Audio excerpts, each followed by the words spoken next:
probably play the music, although we don't have the title screen up either, so I guess it doesn't too much matter. Let's see. Okay, now it says it crashed. All right. Huh. And there we are. Right where we should be. Folks, if you are just joining us in the right place at the right time, we had a little bit of technical difficulty there. That was really unusual. But that's okay. I'm going to pop out this chat, and it looks like it's the same window. All right, apologoses, because, a little bit of interesting behind-the-scenes technical mumbo-jumbo as our RSS feed apparently had the same or the wrong super secret identity key there. Okay, thing. Well. All right, with all that said, for some of you we're starting over. For some of you, you've been listening to us for the last 5 minutes already. I guess that's 5 minutes with Robert and Amy Nasir. Thank you for joining us. Today is February 16th, as some of you have already heard.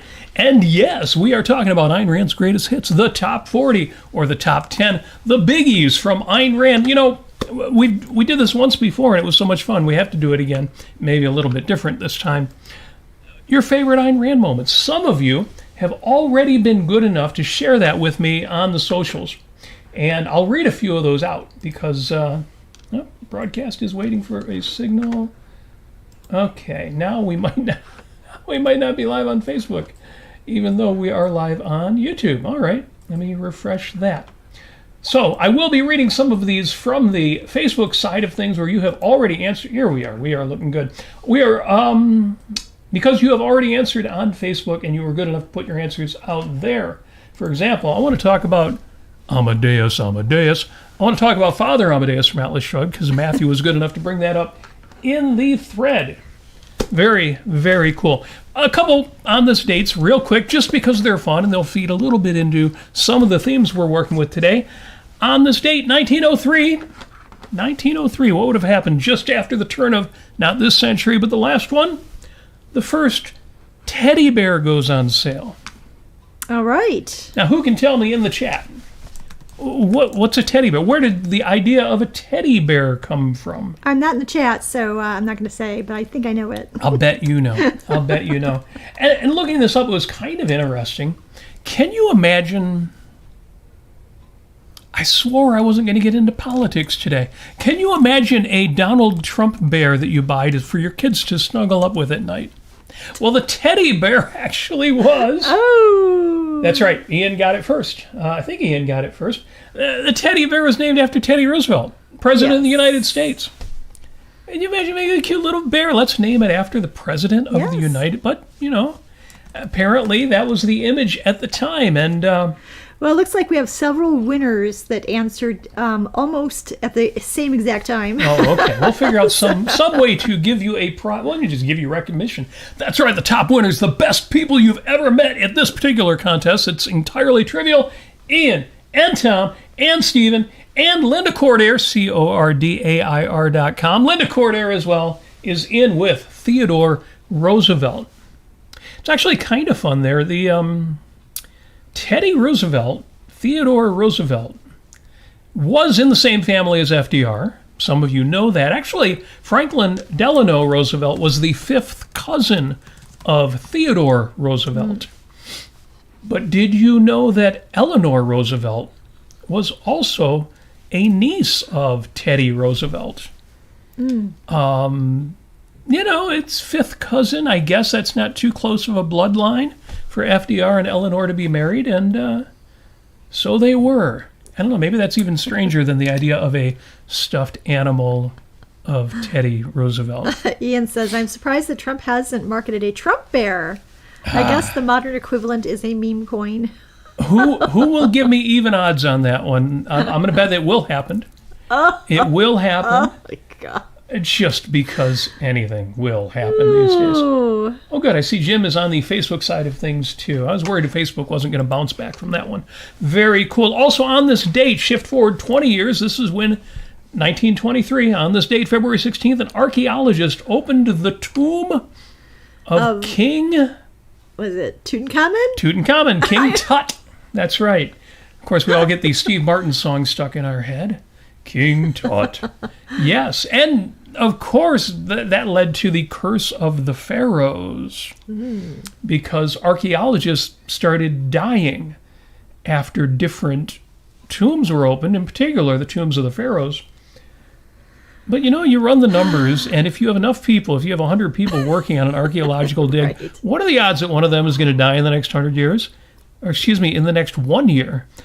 Pretty damn good. So, question for you in the chat. Tell me this. And I'm serious, I want to know your answer to this, yes or no, and any comments you might have. Do you believe in curses?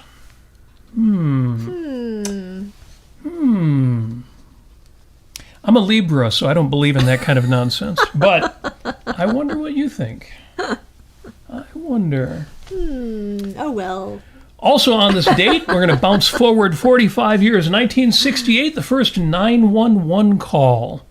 Really? 911 is set up as an emergency quick dial system in When the was United that? States. This is in 1968. Wow. So you've got rotary dial phones. Oof. Now, you could have made it 111, which on a rotary phone would go very, very fast. Trouble is, if you made it 111, it would be too easy to accidentally dial it. So Could we be. start with a 9 and then 2 quick, 1-1, and it connects you to police services, emergency services, February 16th, 1968. I think we actually had touch-tone technology, but it wasn't everywhere, and hardly anybody had the phones that worked with it at the time.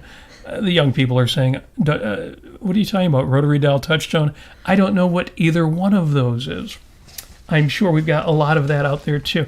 What's always interesting to me about things like, incidentally, around the world, folks will know, in Europe, for example, in the UK, they use 999, which would have taken forever to dial on a rotary phone, but very easy on your touch-tone system. Yeah, that's true. What's interesting to me about that is it feeds into a theme we've discussed before. Can you imagine... Look at old movies. I love, Bogey and Bacall. Look at old films and imagine for a second if some of them, even if they had 911 and those kind of emergency services, but especially if they had cellular phones, even if not smartphones, half of the plots of those movies would just not make any sense. So I love the fact that, 911, this date, 1968, and now you've just got a quick and easy way. And on your cell phone, you don't even have to use 911. You just hit the emergency shortcut, if you can remember what it is. I don't know. Maybe we have to use 911 after all. Very, very cool. Incidentally, I looked it up. Canada did adopt the same number for emergency calls. And 98% of the U.S. and Canada can now contact emergency services by dialing 911. It's weird because 999 is in use in the British colonies, but the number 112 is used in Russia, Brazil, and other nations. I don't want to call emergency services in Russia or Brazil or any of the BRICS countries. Well, I don't know. no. That sounds like you're just I'd rather asking do for it in- trouble. I don't know. I'd rather be in Brazil than Russia. Oof. Oh, all right. So let me just take a look at the chat because, for example, Tom points out your parents knew everything you were up to with that one phone hanging on the kitchen wall. Yeah. Yeah, with the extra long cord that was always horribly tangled up. Well, I mean, if you were lucky, you had a long enough cord to actually go into your room with it and shut the door. But usually that didn't work. Stop doing that. You're going to break the wire. You keep closing your door on that cord. Yeah. And if you had multiple phones in the house, even then you had to worry that somebody had carefully picked one up and was listening in on you. You think you're having this, for example, romantic conversation. All of a sudden you hear somebody sneeze, and it just doesn't sound like a sneeze from your girlfriend. It sounds like a sneeze from your little brother. Right. Oh, my God. And then you had to be like, with your finger, you'd have to put down the receiver with your finger. Like, oh, I hope they didn't hear me. I can only imagine. Well, I can more than imagine. I can remember. Oh, the old days. Well, when you had to sneak out of your house when you were a teenager in the middle of the night just to go see your boyfriend. I think that one transcends ages. I think that one has always been around. Yeah. At least back to the 1950s. And we had that conversation about the 1950s. The 1950s were not better than now. You know, the memes going around again.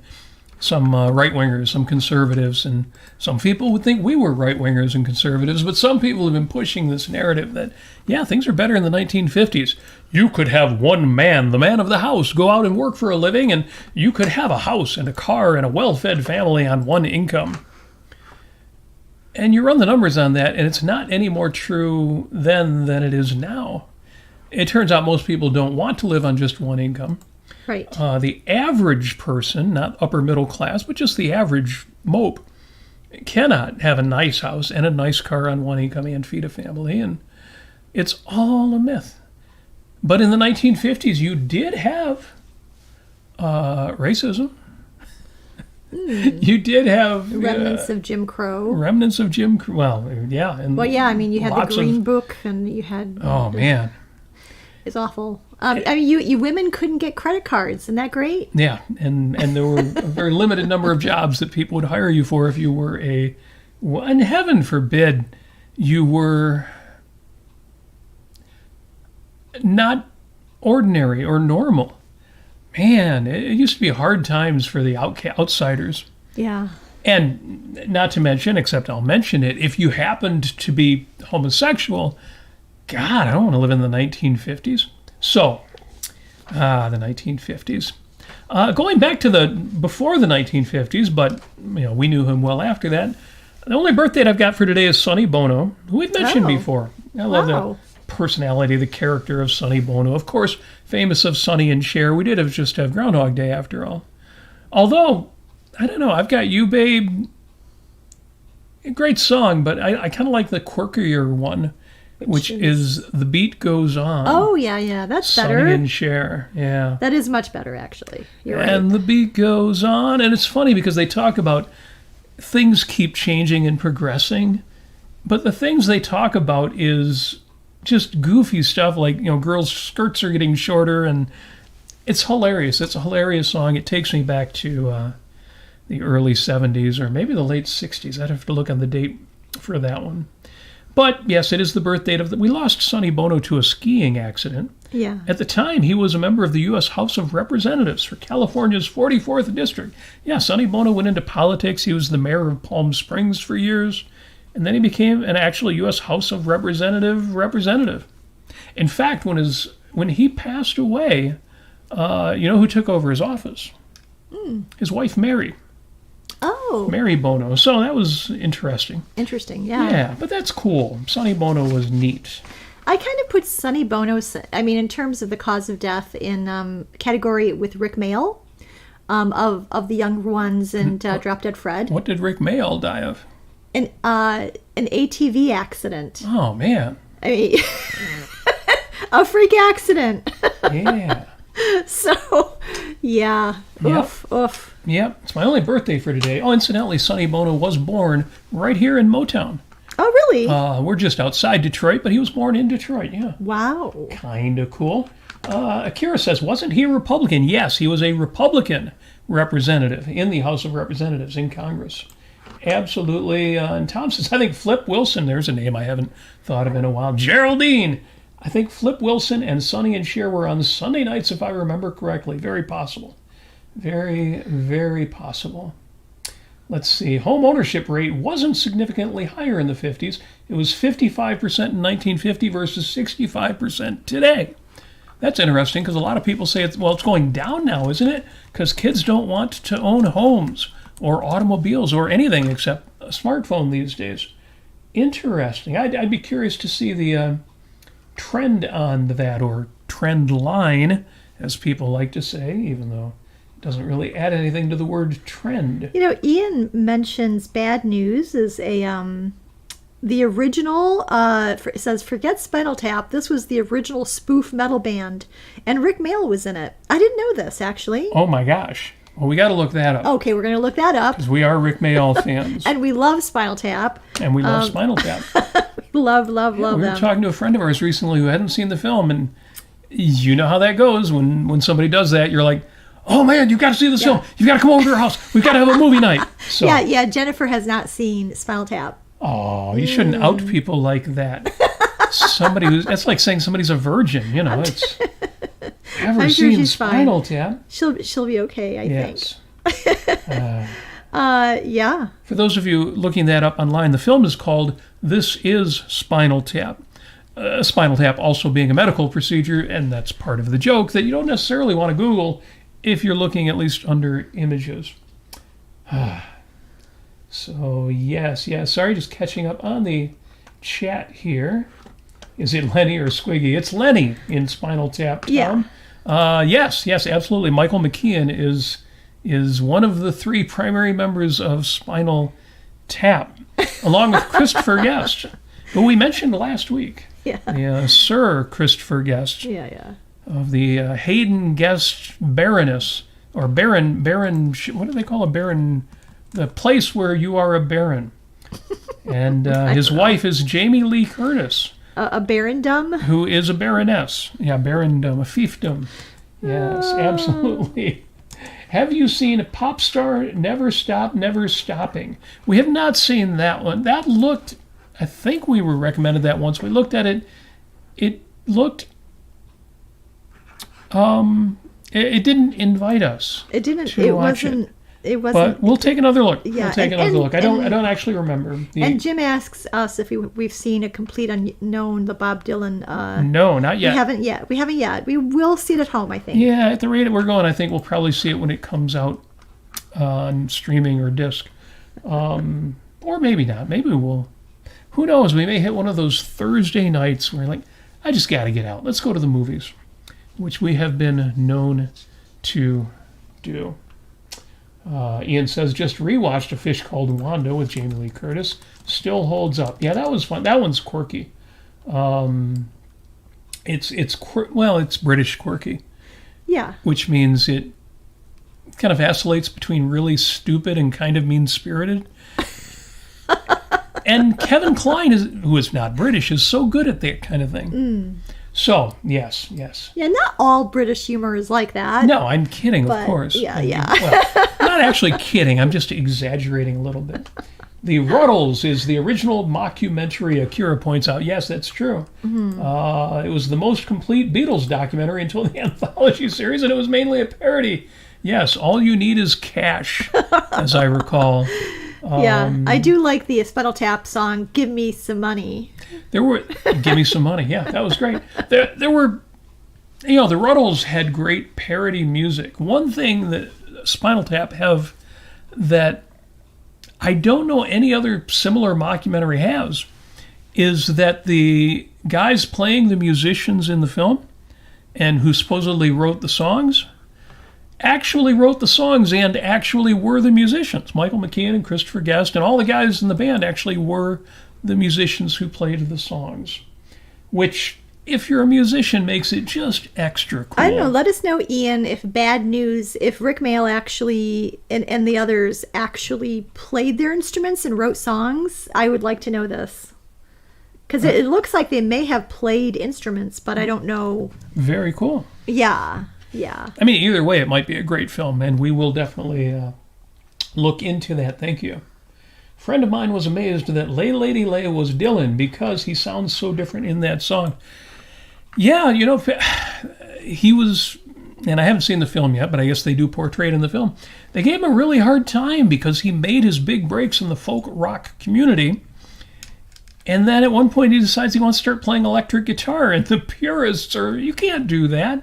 Well, Lay Lady Lay is Bob Dylan embracing pop music. And you're right, it sounds like just a very laid-back, almost a country song. And played that one many times, yeah. My lead guitarist in the old days was a big fan of that song, and he would often launch into it. Yeah. Yeah, very cool. Yeah, Ian says that he's pretty sure that, that everybody in Bad News played their instruments. Good. So we will look into that. So, what are we listening to this week? The only thing that comes to mind, well, of course, Yaron Brook has been good, as always. He did do a show on love and sex. I haven't listened to that yet, but he's done it before, so I'm assuming... Yeah, he didn't say much that he hasn't said before. Right, okay. But he's pretty good at it. He's pretty damn good when it comes to that.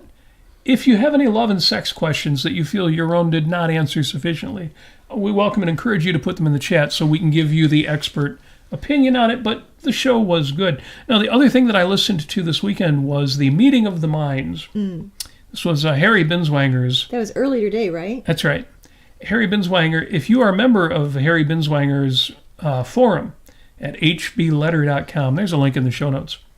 One of the things that he does, in addition to providing this forum where everybody argues back and forth about the events of the day, where everybody reaches a deeper philosophical understanding about important matters, is a Meeting of the Minds once a week. He will have an hour-long presentation. Sometimes it's an interview, sometimes it's just him.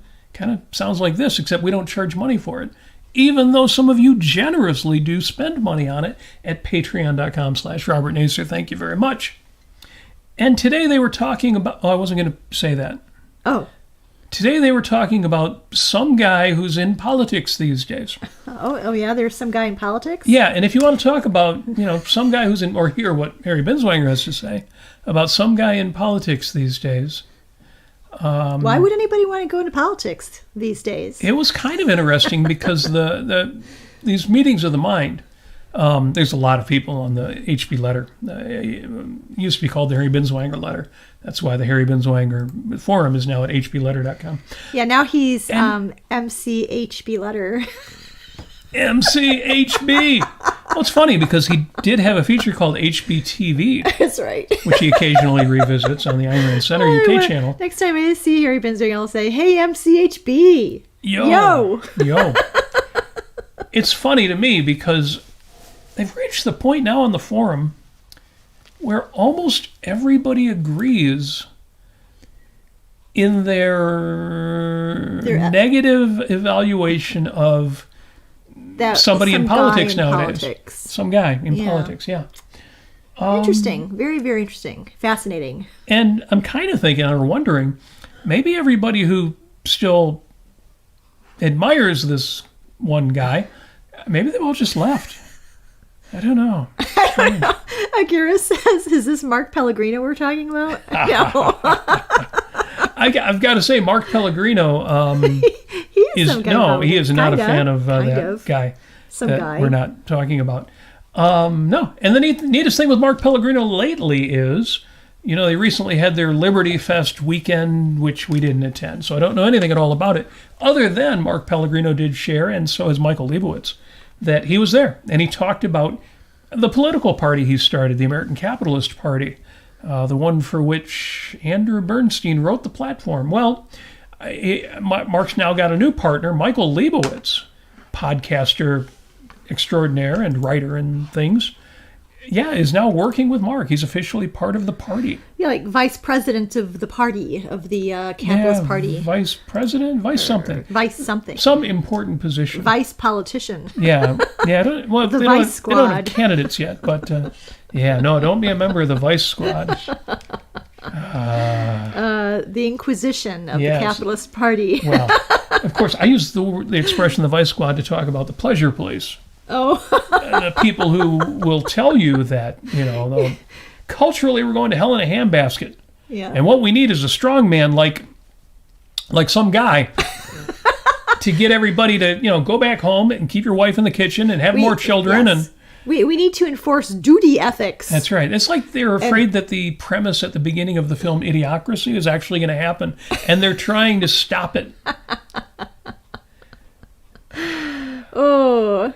But I only mentioned that because, I thought it was pretty cool that Michael Leibowitz is now going to be working with Mark Pellegrino on the American Capitalist Party, the ACP. That's kind of cool. Yeah, Jennifer says that he's now the viceroy. The viceroy. The Capitalist Party. I knew somebody who smoked viceroys.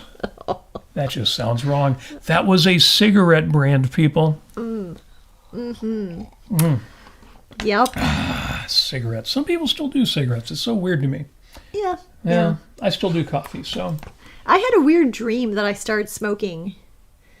It was really weird. But I've been having bad dreams lately, and that was just part of it. Oh, I would never do that. that makes it a bad name. But it did. Incidentally, Jim said it would probably be better to see the Bob Dylan biopic in the movie theater.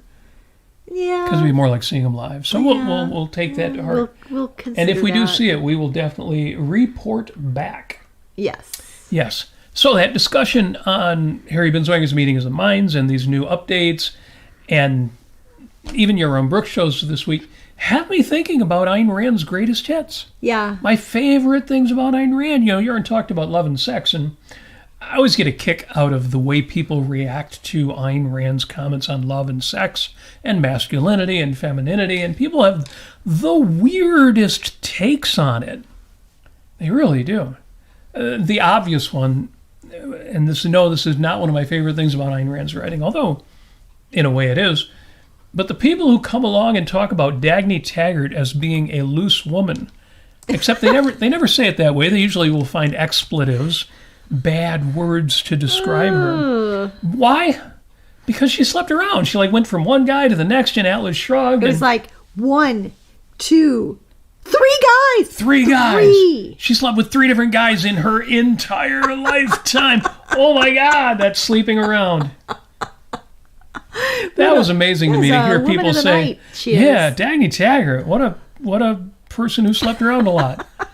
3 men, but a lot of those kinds of guys, to them, the ideal is, the guys go into a marriage with a lot of experience, but the woman you marry ideally shouldn't have been with anybody but you. Ugh. Which makes me wonder, where are the guys getting all that experience?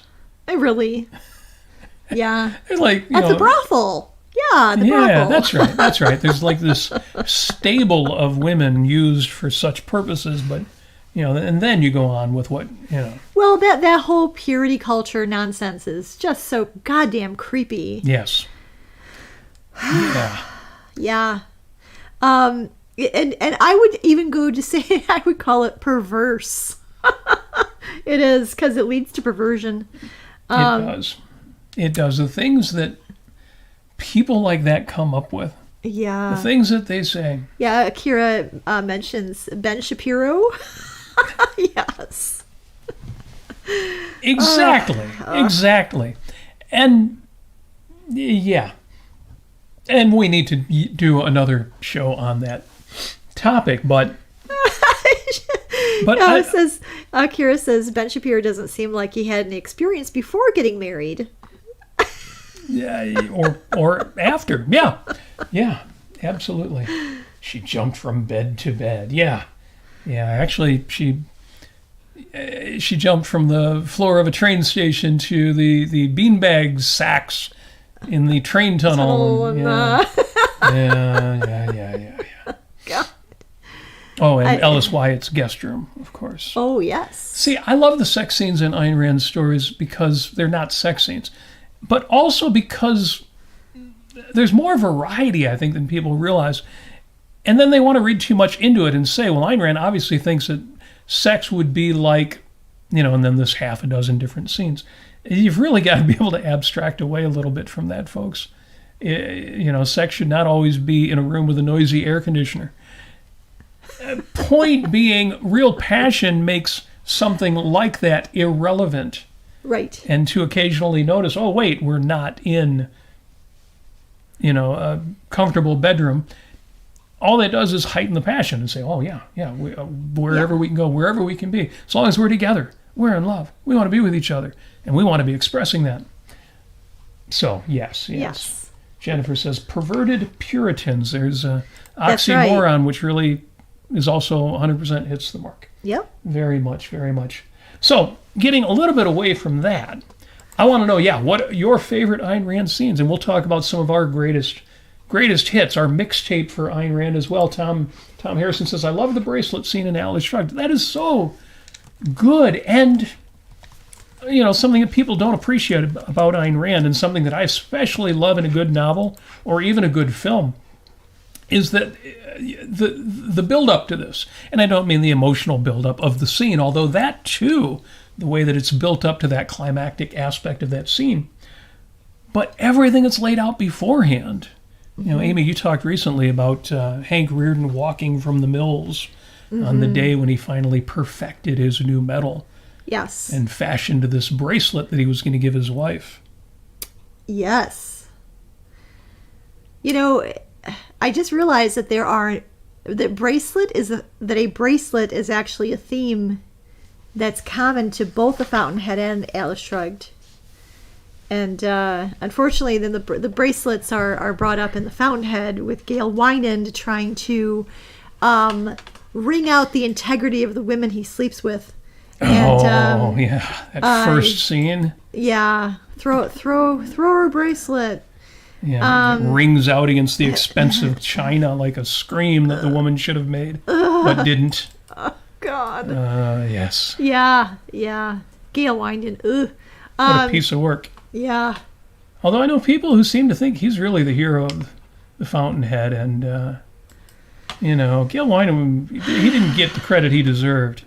He was a strong man. He knew what kind of world we live in. If it wasn't for that friggin' idealist Howard Rourke, destroying poor Gail Wynand. Yeah. I shouldn't joke, but I will.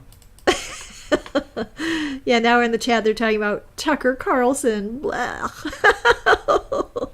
Yeah.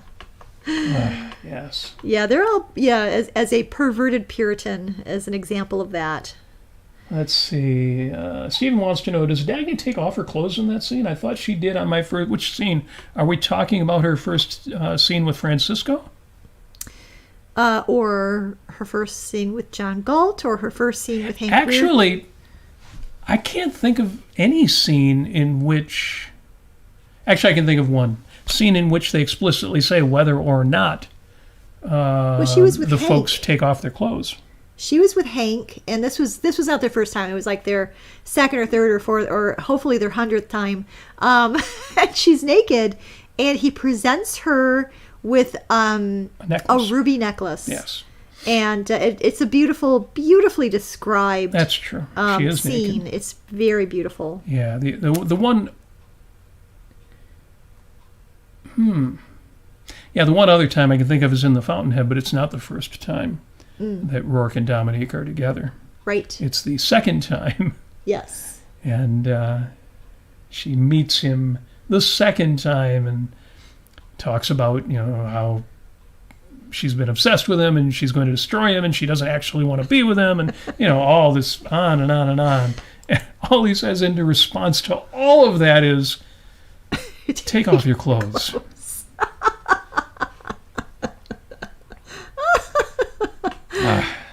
Oh, Howard, you're the best. Yeah.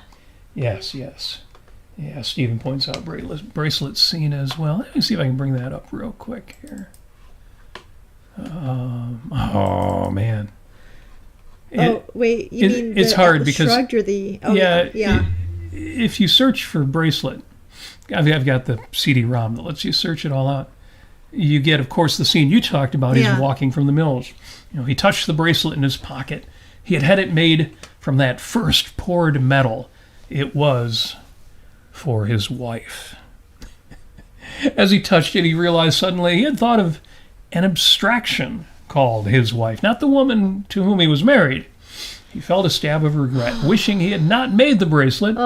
And then, and this sets up so much in the plot, and then a wave of self-reproach for the regret. He shook his head. This was not the time for the old doubts.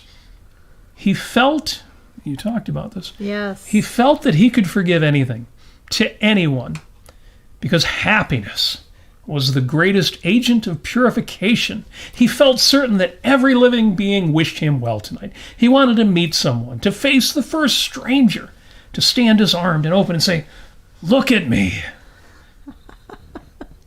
People, he thought, were as hungry for a sight of joy as he had always been, for a moment's relief from that gray load of suffering, which seemed so inexplicable and unnecessary. He had never been able to understand why men should be unhappy. So amazing. Wow. Yes. And then the very next scene is he gives it to Lillian Reardon. like he's presented, like he's a knight coming back from this Yes. conquest and handing her this amazing thing. And what's that? She asked. The first thing made from the first heat of the first order of Reardon metal. You mean, she said, it's fully as valuable as a piece of railroad rails? Yeah, that's what you're saying about yourself, Lillian. Ugh. Horrible, horrible, horrible person. Yes. Yeah. Which of course, and this is what folks are talking about. Let's see if I can get to it real quick. Yeah, Lillian shows up at this fancy event wearing this bracelet. And, oh man. Sorry, I just have to read it real quick. Well, you do read very well, Robert. So. Well, the people, these fancy dressed women, are asking her about this terrible bracelet she's wearing. And Lillian is like, no, it's not from a hardware store. It's a very special gift from my husband. Yes, of course, it's hideous, but don't you see? It's supposed to be priceless. Of course, I'd exchange it for a common diamond bracelet any time, but somehow no one will offer me one for it, even though it's so very, very valuable. Why? Why, my dear? Oh, it's the first thing ever made of Reardon metal. Dagny did not see the room. She did not hear the music. She felt the pressure of dead stillness against her eardrums. She did not know the moment that preceded, or the moments that were to follow. She did not know those involved, neither herself, nor Lillian, nor Reardon, nor the meaning of her own action. It was a single instant, blasted out of context. She had heard. She was looking at the bracelet of green-blue metal. Oh, it should be mentioned that earlier in the scene, Dagny is wearing a very plain dress and a diamond bracelet. She felt the movement of something being torn off her wrist. This is she herself taking this action. And she heard her own voice saying in the great stillness very calmly, a voice cold as a skeleton, naked of emotion. If you are not the coward that I think you are, you will exchange it. And on the palm of her hand, she was extending her... This is horrible, cried some woman. It was strange that the cry stood out so sharply, and then Dagny realized that there were people standing around them, and that they all stood in silence. She was hearing sounds now, even the music. It was Halley's mangled concerto somewhere far away. She saw Reardon's face. It looked as if something... This is Henry Reardon. It looked as if something within him were mangled, like the music. She did not know by what. He was watching them. Lillian's mouth moved into an upturned crescent. It resembled a smile. She snapped the metal bracelet open, dropped it on Dagny's palm, and took the diamond band. Thank you, Miss Taggart, she said. Horrible. Oh. And it goes on just as well, because really maybe the most intense moment there is when a little bit later Dagny comes across Hank Reardon and says, I'm sorry, Hank, but I had to do it. His eyes remained expressionless. Yet she was suddenly certain that she knew what he felt. He wanted to slap her face. It was not necessary, he answered coldly and walked on. Well, she sure as hell slapped his face. Yes. Oh, by my God. Presenting... He wants her so bad at that point. Yeah, and oh, God. But at the same time, it's like, wake up, Hank. You just married this whore of the spirit. Yes. I mean, she is such a monster. He married a monster. He needs to understand this. And he can't quite figure it out yet. But, oh my God. But he loves Dagny. But, oh my gosh, he doesn't have the words for it. And you add all the narration back into that scene, and there's not a lot. Ayn Rand will often let the dialogue do the work, but you add the narration back in, and that the scene is just, it's massive. And again, it's all built up from the prior chapters. It's not just, oh, let's do something with a lot of emotion. No, it's all related to the plot. This will come back, and it will matter later on. Well, I'm sorry. It looks like YouTube crashed and came back. Did it? Yeah. Oh, man. I hope that... Backed up 10 seconds. Oh. Wow. Huh. Well, sorry about that, folks. Yeah, sorry, folks. That is interesting. Kilobits per second looks solid. Internet looks good. We are on a wired, not a Wi-Fi connection. Well, sorry, gang. It may well be just from the previous something that we did. But man, let me really make a note to myself to double check what happened there. We will go through the logs. Check the logs and the wood and the stuff. All right. So anyway, a great one to bring up in the chat. A couple of you did mention the bracelet, and very, very cool. Paul says, thinking about how much I hated Lillian over the past 48 years, she could have been the worst villain in the novel. Yeah, she's because she's so wretched, that's giving her more credit than she deserves. But you're right, she is as bad as anybody else in the book.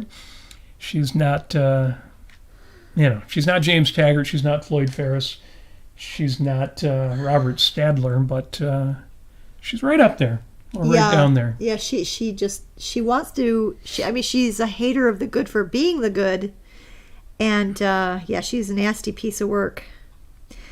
Jim says, my favorite scene in Ayn Rand's novels is the fountainhead when Howard Rourke meets Henry Cameron, having come to him to be employed.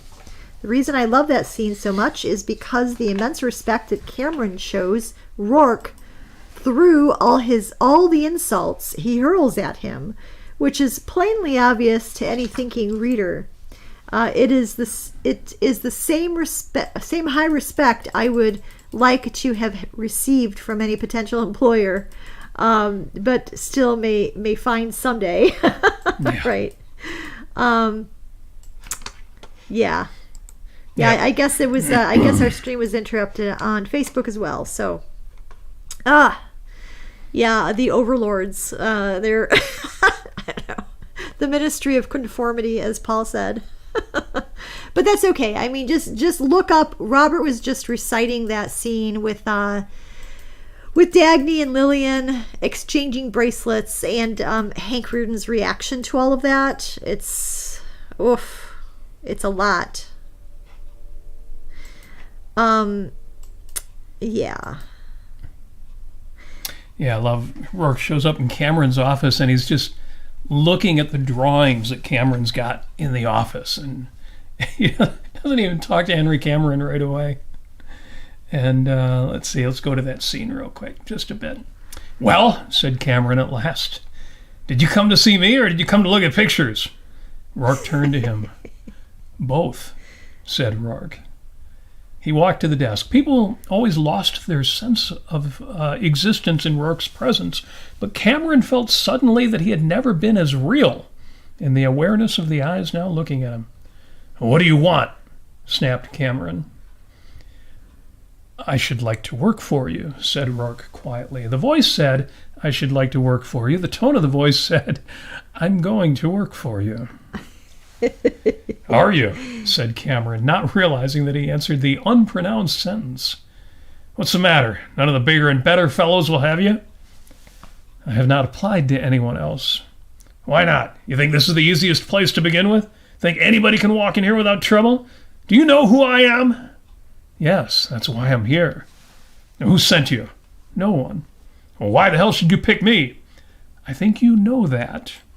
And you've got this balance between Cameron knows nobody respects him anymore, and yet he also knows he's a better architect than anybody else out there. Yeah. And you're seeing both sides of that in this conversation. It's beautiful. Well, what infernal impudence made you presume that I'd want you? Have you decided I'm so hard up that I'd throw the gates open for any punk who'd do me the honor? Old Cameron, you said to yourself. It's a has-been. A drunken, come on, you said it. A drunken failure who can't be particular. Is that it? Come on, answer me. Answer me, damn you. What are you staring at? Is that it? Go on, deny it. It's not necessary. Where have you worked before? I'm just beginning. What have you done? I've had 3 years at Stanton. No, the gentleman was too lazy to finish.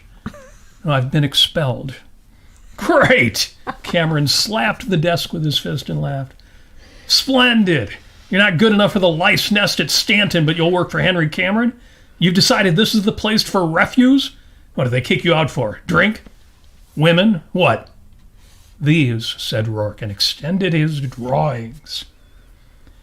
Cameron looked at the first one, then at the next, then at every one of them to the bottom. Rourke heard the paper rustling as Cameron slipped one behind another, and Cameron raised his head. Sit down. And it just gets better from there. Yeah, great scene of Rourke and Cameron. And there are outtakes if you've got a copy of the early Ayn Rand. You can even find the parts that ended up on the cutting room floor there. Yeah, I mean, Howard Rourke could have said to Cameron at that moment, no, we never had to take any of it seriously. Yeah, well, you're right. Although they needed to spend some time together. And, yes. And what's really great is that Cameron actually says that to Rourke. Oh, does he? Oh, I don't remember that, but... Oh, on his deathbed. Oh, right. You know, Howard Rourke was a hell of a guy. I really loved the fact that he came in and he basically saved Stephen Mallory's life. But, not just to save his life, but he saw the promise of his sculpture work, and they just became great kindred spirits and great friends, and yeah.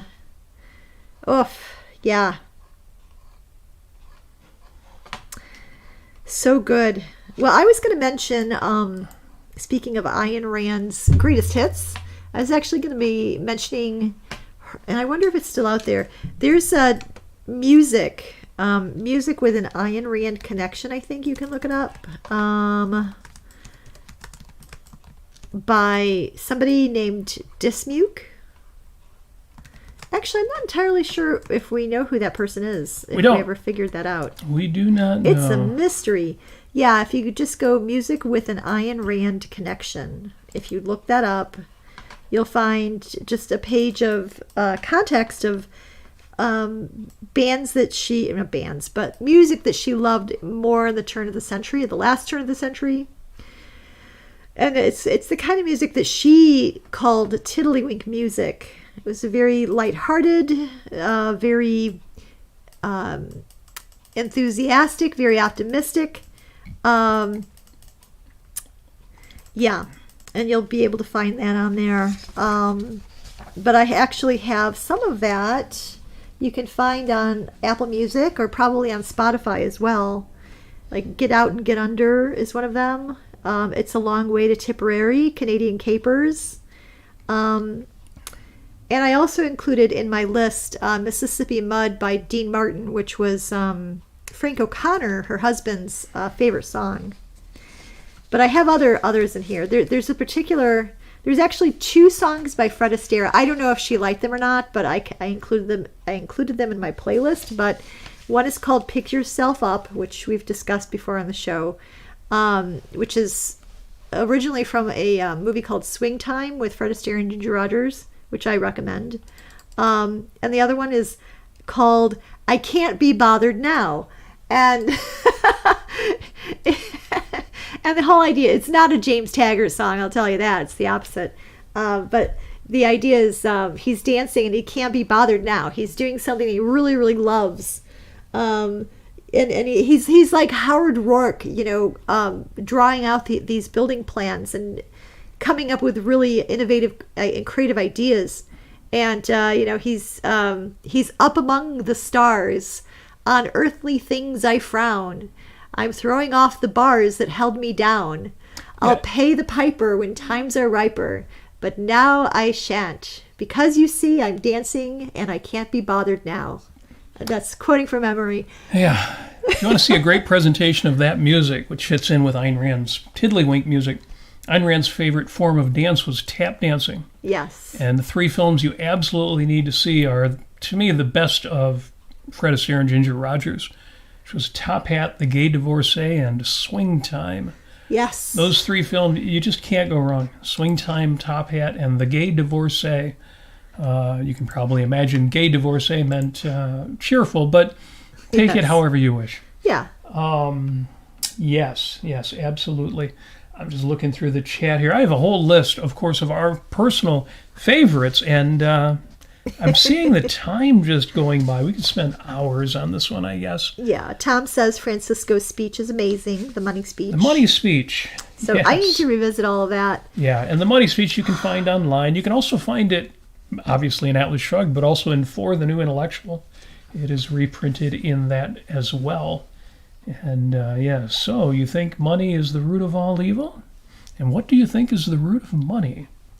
Tom has a question. Did Ayn Rand ever talk about the Beatles, Elvis, or Supremes, Tom Jones, or any other rock stars of the 50s, 60s, or 70s? No. I don't think so. And the 70s, by the time she was asked about contemporary pop music, she said, in a question and answer period, somebody asked her something about it. And she said, I cannot listen to contemporary music. I literally think, and these are her words, I literally think I can't hear it. It is anything but music. Now, she didn't say exactly what she was talking about, so who knows? I know people who would say that today about, for example, rap music. Yeah. So yeah, she was not much into contemporary pop music of the latter part of her life. And there's been discussions about that, because I have known objectivists, and Ayn Rand I don't think would have been like this, but I have known objectivists who have tried to claim that rock and roll is not valid because of the electric guitar. Now some people have said, well, the electric guitar is okay except when it's distorted, when the amplifiers are overdriven, when you're intentionally taking a beautiful sound and making it ugly. I'm not even going to argue against that, because it should on the face of it be absurd, but if anybody would like to ask about it, hit us up on the socials. It's bizarre to think that there were people like that, but I'm sure they're still out there, because it wasn't that long ago. This is, when I first started getting into objectivism, late 80s, early 90s. Paul says, is rap music music?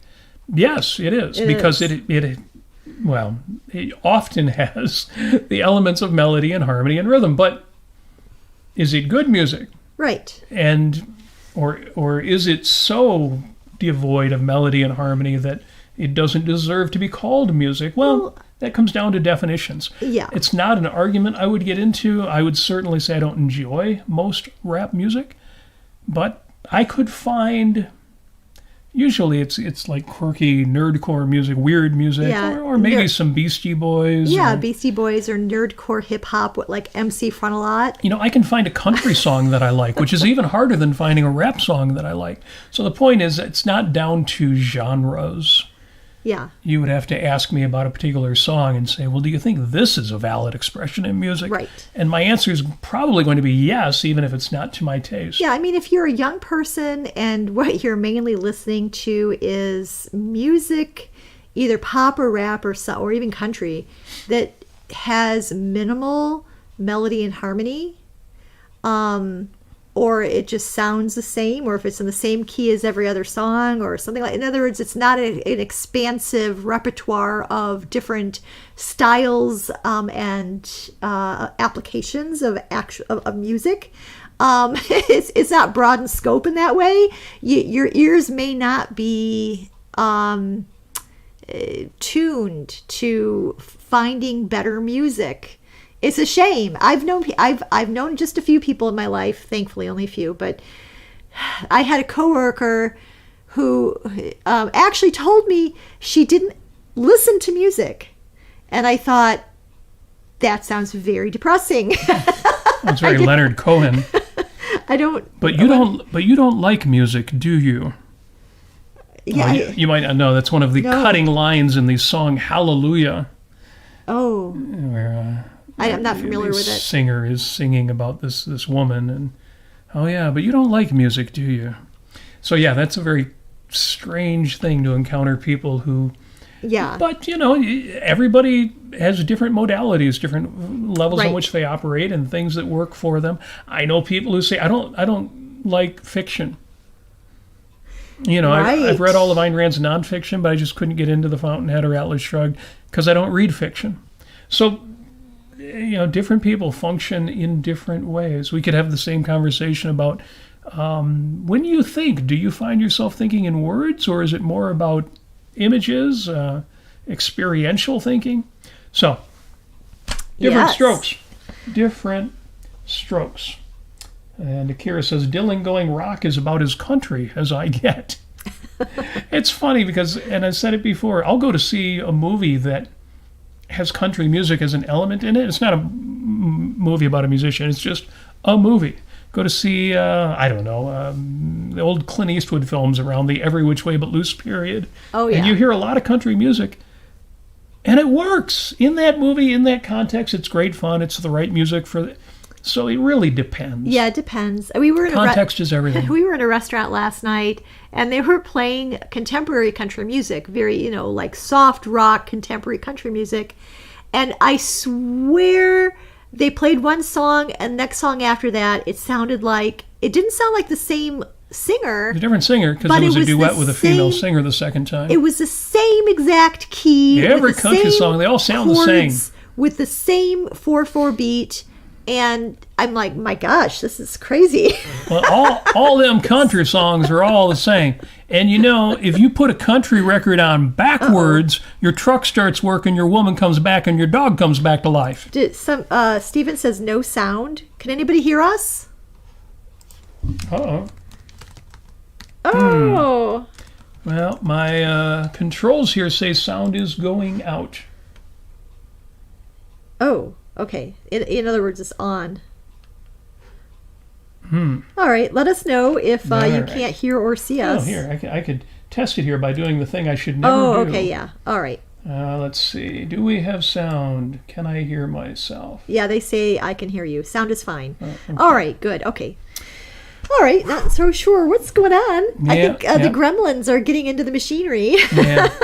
Well, Yaron gets that a lot, where like one person will say, this thing isn't working, and he'll check it out, and it'll be like, the one person had accidentally muted or something. So, yeah. Anyway, yes, absolutely. Ayn Rand's early music loves. Incidentally, if you ever get caught up in that conversation about what kind of music is valid, what isn't, and Ayn Rand said, go back to that Tiddlywink music. You can find that website. Jim Ashley on Facebook posted a link to radiodiscmusic.com, but you can just do a Google search for music with an Ayn Rand connection. Her Tiddlywink music, her personal favorites, they were the light music, the folk music, the pop music of the day. Yes. Not all music needs to be elaborate orchestral compositions. There is a place for songs. Right. For things you sing. Or something. Really?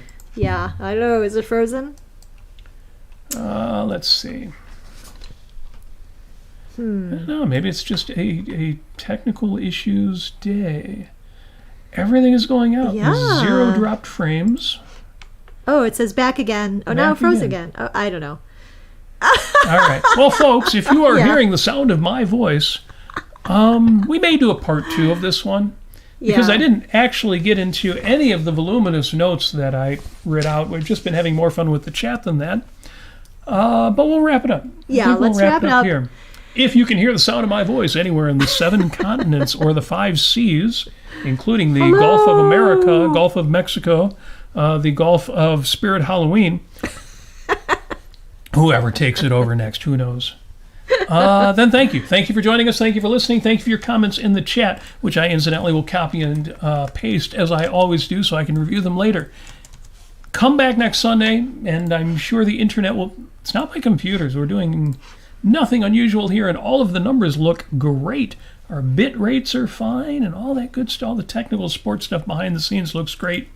Tons of bandwidth, tons of capacity, tons of disk space. Memory is massive.